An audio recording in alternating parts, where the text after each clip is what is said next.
नमस्कार साथियों, स्वागत है आप सबका हमारे चैनल पर। साथियों, एक बहुत ही बड़ा अपडेट निकल कर आया है। इस वक्त भारत के एमका के ऊपर बात चल रही है, जो भारत का बहुत ही ज़्यादा इम्पोर्टेंट और एम्बिशियस प्रोजेक्ट है। हम सब जानते हैं कितने तेज़ी से चाइना J20 जैसे अपने 5वीं पीढ़ी के प्रोजेक्ट के ऊपर काम कर रहा है, और भारत की कितने बड़े स्तर पर ज़रूरत आन निकली है जब LOC के ऊपर चाइना के साथ टेंशन दिन पर दिन बढ़ती जा रही है। कौन जानता है कि युद्ध जैसी स्थितियां कब हो जाएं। इसी के चलते इंडियन एयरफोर्स और जो हॉल DRDO द्वारा आर्म एमका जैसा प्रोजेक्ट बनाया जा रहा है, इसके ऊपर बहुत ही ज़्यादा डिटेल न्यूज़ निकल कर आई है कि कब तक ये प्रोजेक्ट बनकर तैयार हो जाएगा, कब इसकी पहली फ्लाइट होगी और इसकी क्या क्या अंदर के बेहतरीन फीचर होंगे। सबसे बड़ी बात तो यह है कि ये सबसे ज़्यादा इसकी डिटेल जो ये निकल कर आई है कि ये बहुत ज़्यादा अपग्रेडेड होगा। पिछली सारी डिटेल से ज़्यादा बताया जा रहा है कि इसमें कई सारे नए बदलाव किए गए हैं, जिसके चलते ये बहुत ज़्यादा अपग्रेडेड होगा। चलिए इसके बारे में डिटेल में बात करते हैं। तो वीडियो को शुरू करने से पहले चैनल को सब्सक्राइब करिए, बेल आइकन दबाइए। साथियों, सबको बहुत ज़्यादा वेट है एमका के इस प्रोजेक्ट को लेकर। इंडियन एयरफोर्स ने तो इसके टाइमलाइन को लेकर भी बहुत ज़्यादा सख्ती दिखाई है। इसके चलते उन्होंने कहा है कि जो भारत का advance medium combat aircraft system होगा, इसकी पहली फ्लाइट 2025 को हो जाएगी और इसका सीरियल प्रोडक्शन 2028 को शुरू हो जाएगा। साथियों, भारत में सबसे बड़ी प्रॉब्लम है प्रोडक्शन लाइन की। तेजस भी इतने बड़े स्तर पर इसीलिए बनकर नहीं आए क्योंकि हमारी प्रोडक्शन लाइन बहुत स्लो है।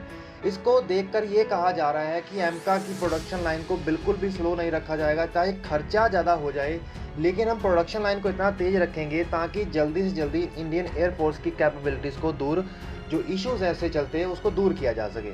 उसके बाद सबसे बड़ी बात तो ये आती है, हम सब जानते हैं कि भारत रशिया के 5th जनरेशन प्रोग्राम से बहुत समय पहले बाहर आ गया था। भारत की नीति ये थी कि हम भारत का जो पैसा है उसको इंडियन डिफेंस सेक्टर के अंदर ही इन्वेस्ट करें। इसके चलते जब देश के अंदर के कई संगठनों ने इंटरेस्ट दिखाया तो भारत ने इस प्रोजेक्ट को अंदर ही काम करना शुरू कर दिया। अब सबसे बड़ी बात तो यह है कि पहले ये कहा जा रहा था कि एमका प्रोजेक्ट जो 5वीं पीढ़ी का फाइटर होगा, इसमें 5.5 पीढ़ी के कुछ फीचर्स लगाए जाएंगे, लेकिन नहीं, अब इसको और ज़्यादा अपग्रेड कर दिया गया है। इसमें और ज़्यादा नए बदलाव की तैयारी की जा रही है। उसके चलते उन्होंने कहा है कि ये 5वीं पीढ़ी का फाइटर जेट तो होगा, लेकिन इसके अंदर बहुत सारे 6वीं पीढ़ी के भी फीचर्स ऐड किए जाएंगे, और साथ ही साथ यही प्रोजेक्ट भारत के 6वीं पीढ़ी के लड़ाकू विमान के लिए एक बेस भी बनेगा, जिससे भारत को दिखेगा कि हाँ, हम 6वीं पीढ़ी के प्रोजेक्ट के ऊपर बहुत जल्दी काम कर सकेंगे, क्योंकि 6वीं पीढ़ी के फीचर्स ऑलरेडी इसमें इंस्टॉल किए जाएंगे। इन्होंने कहा है कि एमका का ये जो प्रोजेक्ट होगा वो आर्टिफिशियल इंटेलिजेंस के ऊपर बेस्ड होगा। उसके बाद इसका जो कॉकपिट होगा वो बहुत ही ज़्यादा एडवांस कॉकपिट डिस्प्ले होगी, जिसके अंदर एक टच स्क्रीन इंटरफेस होगा। उसके साथ इसका जो लार्ज सूट, एडवांस रडार और इलेक्ट्रॉनिक वॉरफेयर सिस्टम इसके अंदर लगाए जाएंगे, जो 6वीं पीढ़ी के होंगे। इसके बाद वो कह रहे हैं कि इसके और सारे फीचर्स में जो थ्रस्ट वेक्टर इंजन्स को, जो कि इसको सुपीरियरिटी देगा, जो एयर में बहुत सारे मिशंस करने के लिए, चाहे उसको मैन्यूवर करना हो, चाहे अटैक करना हो, तेज़ी से उड़ के जाना हो, कुछ भी। इसके अलावा उन्होंने ये कहा है कि इसके आर्मामेंट के सिस्टम के अंदर एक बहुत बड़ी डिप्लॉयमेंट का प्रोग्राम बनाया जा रहा है, जिसको हम लीक नहीं कर सकते, लेकिन फिर भी कुछ बातें वो बताई हैं कि इसके इंटरनल बे के अंदर बियॉन्ड विजुअल रेंज मिसाइल्स को जोड़ा जाएगा। इसके अलावा air to air missiles, stand off weapons, guided bombs, nuclear weapons और उसके साथ साथ डायरेक्टर एनर्जी वेपन्स को भी जोड़ा जाएगा।